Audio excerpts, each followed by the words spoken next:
Hi Majesties, welcome back to the channel. Thank you so much for always returning. Trust you and yours are well and you're loving yourself and others like always. Many thanks to all of you for the support to give to the channel. Thank you so much to our channel members, to our anonymous supporters, to all of you my team subscribers. You are loved, celebrated and appreciated. We have someone here today and she's going to introduce herself to us and we will take it up, Your Majesty. Oh, okay. So I should introduce myself. Yeah, tell us your name. How do you call your audience? Your Majesty. Majesties. Right? Hi, Your Majesties. My name is Lillian and yeah, that's it. Okay. I'm a Nigerian and I live in Ghana. Okay. So okay. Yeah. So yeah, she also has a YouTube channel. Yeah. She's a YouTuber. She has a YouTube channel and the name is Lily Ogini. So you can check out her channel. I'm going to leave the name of the channel on the screen, so you go subscribe to her. She does a lot of good things there. Okay, about promoting our motherland, the African continent through Ghana. Yeah. So like you heard her said, she is a Nigerian who is living her life. Yeah, living and loving. Living her life here in Ghana. And I'm like, we need to hear her own part. We need to hear something from her. How does it feel to be a foreigner? Sorry, I know this is our motherland. Africa, wherever it is our motherland. We are indigenous everywhere, okay? But how does it feel? Because when you look at the internet and you see how the relationship between Nigerians and Ghanaians, seriously, Majesties, I'm not trying to drag anything here, but when you see how, should I say the love? Let's just use that word. The love between Nigerians and Ghanaians, the way they drag each other, and you'll be like, this energy we are putting into dragging, can't we put this energy into loving ourselves? Like, how do you feel living in a place like this? Well, the truth is sometimes when I go on the internet and I see all the war, like I would say war, it's a war zone, and I kind of be like, okay, but where is this happening? Because I live in Ghana and I'm a Nigerian, I don't see that. So most of the war, dragging and all that, the hate is on the internet. I see. So out here, it's a different world entirely when it comes to this hate and all that. Though we have our issues, which we are going to get into later, but it's nothing like what you see on the internet. It's exaggerated. Exactly. And I suspected that as well, because when you see Nigeria and Ghanaians, there is a history together. Okay, there was a time lots of Ghanaians were in Nigeria having a life, okay, and one thing led to another. They had to come back, and a lot of Nigerians also in Ghana having their life. So when you look at a Nigerian and you look at a Ghanaian, you hardly differentiate. Exactly. You hardly know if this person is not from here, or except when the person speaks. Exactly. Yeah, except when the person speaks. So, like she said, I suspected that this might just be internet exaggeration. Exactly. Because there are lots of people. You see, most of the problems that we have that are even out there, most of the time the media exaggerates it, and when you go down, you discover that it's not us, as it's been spoken of. Okay. So anyway, like we have heard, we need to love each other. I think I keep saying this here. If we keep looking at each other as a problem, we will not grow as the African people. Exactly. Because the enemy is not us. The enemy is from outside. If we are not united, we can't fight the battle from outside. So, okay.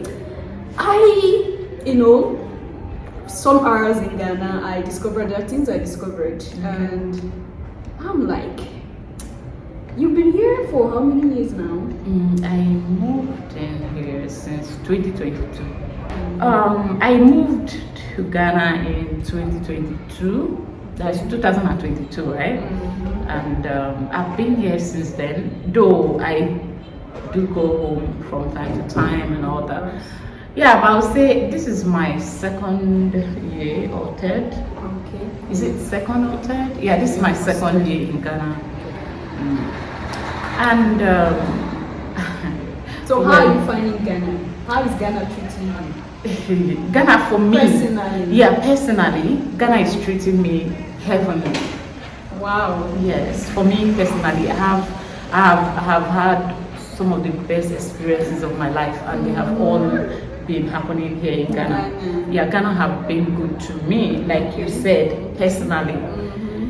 On a general note, as a Nigerian, I have not really had issues where things get so bad where my life is under threat because I'm Nigerian. Okay. I do go to every corner of.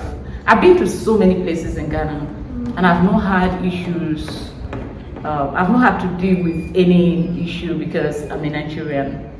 Okay. So that is my own experience. And that is a good one. That is Thank to you. say that no matter what is out there, there is still love within, and you can still find peace. You know, the way people make it look like how we should Ghana and Nigeria. There's always something in between, like a war is going on between Nigerians and Ghanaians. So the fear of, oh, can I be safe?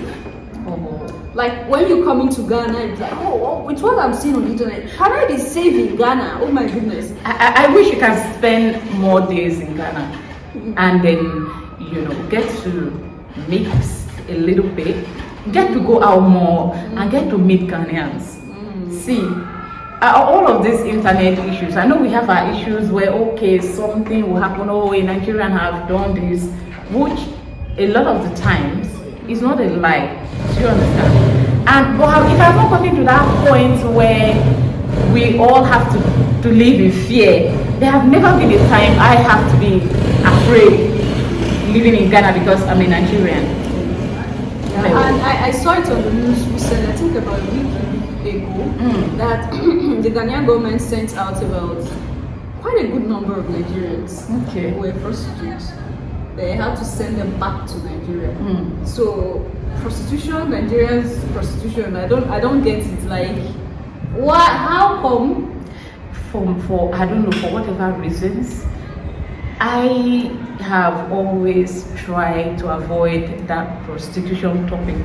Okay. Where I have issues with this trade is when people involve younger people that are not supposed to be, that don't have knowledge of it. But as an adult, you wake up and say, okay, this is what I want to do. It's your business. But if the government of a country finds it offensive and then deport the people, I don't know what to make of that. Maybe. But is that one of the reasons why there is this? Okay, Nigerians, we don't want them. Ideas. It's the prostitution and maybe other things are factors that's causing most of these things. As a matter of fact, for me, I don't think prostitution hurts anyone. I'm not in support of it, okay? But someone being a prostitute does not make them dangerous to your environment. Do you understand? So, but the other things that I know, that I heard all the time, Ghanaians complaining bitterly of our presence in their country is internet fraud. Oh, I see. Because when that's what Nigeria call Yahoo. Exactly. This is one thing that even me, I'm against that because that is truly harmful to our environment. Do you understand? So I don't know about the ladies being sent back to Nigeria and all that. Maybe I don't know if it's just the government wanting to clean up their environment. They don't want some certain vices, on their streets. It's up to them. But the one that I know, I heard, and I also don't like is the internet fraudsters. And when it comes to politics, what is that thing that happens in Ghana in terms of politics and it happens everywhere around the continent? Because it's like they're about their elections, right? This is the election. The person who took me was complaining bitterly that the government is trying to rig they're trying to rig the elections, something like that. So what do you feel about politics? The truth is, I'm new to this. This is the first time I'm experiencing Elections. a election year in Ghana. So I'm also learning. Like I have little knowledge on that. But I just feel like the feeling is the same, where everybody tries to be, everyone is anxious and everyone is vigilant to make sure that, to get it. I can see that, but I am new, like I said. I'm new here. This is my first experience, so I'm yet to know what it looks like here. Okay. Okay. So you know, normally we talk a lot about politics on my channel and history. Yeah. So when it comes to the motherland and our leaders, do you think anything is wrong with the ruling system, with the democracy we have as the continent?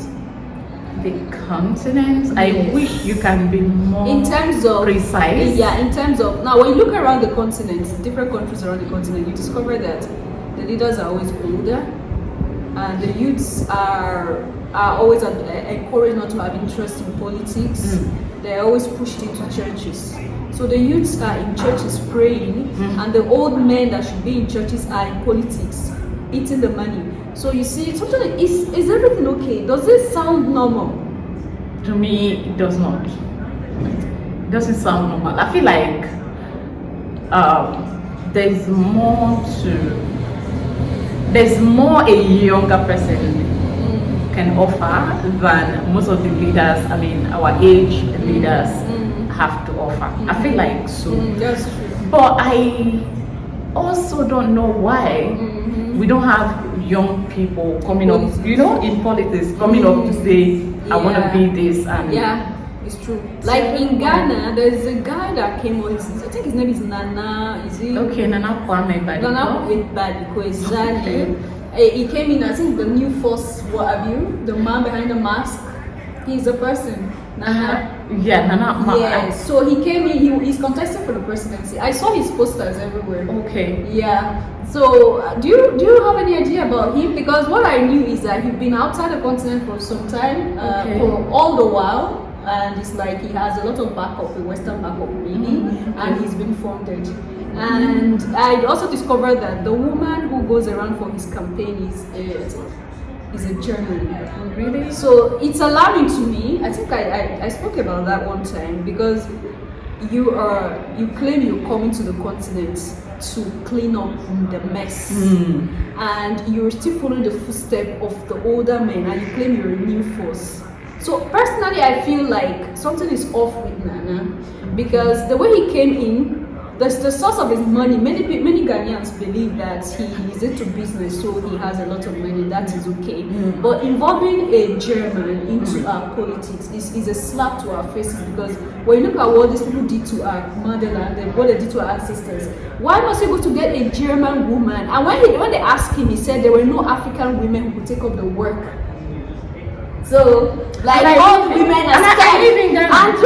I live in Ghana and I don't know all these things. You remember when I was talking about that? I'm like, there are lots of African women in Ghana who can do this. Why would Nana say that the women are scared? Like the women are scared, they can't do the job. He actually said, you saw his video of him saying that. Why did you decide to have a Belgian be your spokesperson when you want to run for president for Ghana? Because what I understand is that this decision you communicated a few days ago is one you've been nurturing for the last, number of months. Yeah. So why that decision? Thank you very much for asking me this question, because I've never had a platform to explain myself to Ghanaians. Why would I use a Belgian? So in the beginning of the new force with a mask and everything, we have been speaking to people, so many people, to join us, to do this, to do that, to do that. But today, I want to be able to tell the nation and yourself and people who are watching, we tried so many people to be the spokespersons. They were all scared. They didn't want to use their face. Ghanaians? Yes, they didn't want to use their face. We were struggling, Alfred. And I want to use this to tell Ghanaians that my doors are open. Anything you can do, you're welcome to come and help us. But they all refused. When it comes to politics, I understand. Okay, people coming up to say this one said this. The clip of him, he said it, that no, they call women when they talk about Africa, they are scared, they run away. No, he talked very fast. If he did that, that's how he is, like that. I've not really listened to him speak. Okay. I have not really been interested in the political space in Ghana. Yeah. I don't know why. Yeah. I think because I'm new here, I like to know something before I get into it. Of course, that's for a fact, because So maybe that's why I'm not interested in the politics of Ghana. So, when I was going around when we were coming, I saw on the streets that there were women who also go into politics. I saw. Oh yeah, there are a lot of Ghanaian women. So I was like, I thought Nana said there are no African women. Yes. And then he went to Germany to to go and get the descendant of slave masters to work with him. So to me, it speaks volume for Nana to carry a woman who is German. I didn't know all of this, and I live in Ghana. I think it's because I don't check the political you're not interested in politics, I'm not. That's right. Anyway, I did politics in Nigeria, where I supported Buhari. I had issues with friends and family. But you know me, if I'm with you, I'm with you, no matter the danger. So then I felt like he broke my heart. So I felt like, okay, during the Nigerian last election, me of all people, I was not interested. Yeah, it's understandable. Like I keep saying, Majesties, these are leaders. You can't vouch for anybody. Exactly. When they come, they talk sweet. You think that is true. Yeah, I felt like Buhari was going to come and be the Messiah. So when he came and my heart broke, I felt guilty. I felt like I've messed up my country. So since then, people should make their decisions. So Majesties is where we stop for today. So what do you have to say to Nigerians living in Ghana and the relationship? Just okay, the relationship here is not bad. It's good. I won't lie to you. Forget some people who maybe, I'm sorry if you have had a bad experience in Ghana, but in Ghana, there's a way you live in Ghana, you will not have problem. I had an experience. You had an experience already? Yeah. Yesterday, I was saying that to what's her name? My glasses broke at the airport. So to get another one was quite expensive, and I'm like, I don't have that money to invest. So when I came down, I said, okay, let me go get another sunglass. I went, I saw the man, I brought it out, and I do have Chanel. He said he does not have. So I said, okay, I have one, but it's broken. So I'm looking to get another one.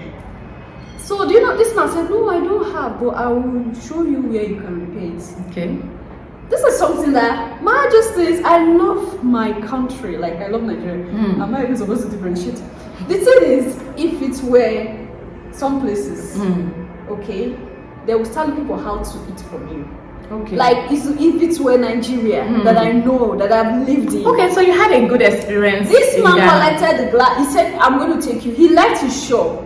Like, this is what I experienced though. Nobody told me. That's my Ghana. This man, he left his shop and took me to the guy who is going to fix. This is the glasses I'm wearing. He took me there. That's not it. Then this man, like, before I could even turn to say thank you, he left. So he wasn't even waiting for anything. Yeah, he didn't think of. There are some people that, are you sure she even wanted to buy it? Are you sure she had the money? Are you sure she's... They're going to judge you. Like, what are you wearing? How can you be able to buy it? Exactly. In Ghana, we don't do that. This man took me, and he didn't even wait for me to say, okay, thank you. He left. Then the word that shocked me mostly was the guy that fixed the glasses for me. When he's done, I asked him how much. Majesty, do you know what this man said? He said, I should go. Give me a hug. Give me a hug. Welcome to Ghana. Welcome to Ghana. Go. This is someone that had never known me. He had never seen me. I don't think he will even differentiate whether I'm even Ghanaian. Ghanaians are amazing people. He just said I should go. And I'm like, I'm not used to it. So Ghanaians are some of the amazing. They are one of the amazing people I have met in my life. You know, they've been dragging. Oh yeah, because I keep it as Nigerians dragging. You have to experience it. Like, we have to get down our high horses and live together in peace, because we are the owner of this country. Whether you are in Nigeria or in Ghana, we have to preach love and live together. When I came and I discovered a lot of things that I didn't know about Ghana, like their school system here, and I saw it, like, the schools are like, wow. Is it the same country? Someone from my own country, some corner of my country will sit down and say, honorary and common. I don't like that word. No, being used that's on fact. Looking down on people is not. Ghana has so much that even myself, I'm discovering daily, and I'll be like, wait, is it here? Like, you get it? So, and they are one of the most beautiful people to live with. Do you understand? Because I experienced it just yesterday. I did. So the thing is that we need to live together. Every country have their weaknesses and their strength. Okay, we are not saying Ghanaians don't have. They do. If have I it. experience it, I'm still going to say it. If You won't experience it. Oh my God. Okay. You So, experience good things. every country have weaknesses and strengths. Be it all the 54 countries in the motherland have weaknesses and strengths. And it is in this weakness and strength, living together and enduring each other, that we can survive. If not, we will lose our continent to the enemy. Because it is this little quarrel behind that they fuel. They use the media to fuel it as if there is one big problem. You'll be hating on yourself for no reason. No problem. And There's no problem nothing. between Nigerians and Yes, Ghanaians. and there's nothing at all. So leave your thoughts and opinion there, Your Majesties. Thank you so much for having Thank me. you for having me. Thank you so much. You're such a sweet. my goodness. Honestly, you're so beautiful. Oh my, You guys, you need to see her in real life. she's more beautiful than I am. Alright, Majesties, I'll see you in my next one. Do not forget to go to our channel and Please, subscribe I'll to be our waiting. channel. Okay, until then, love yourself, love others, stay safe, stay positive, always, Majesties. Bye.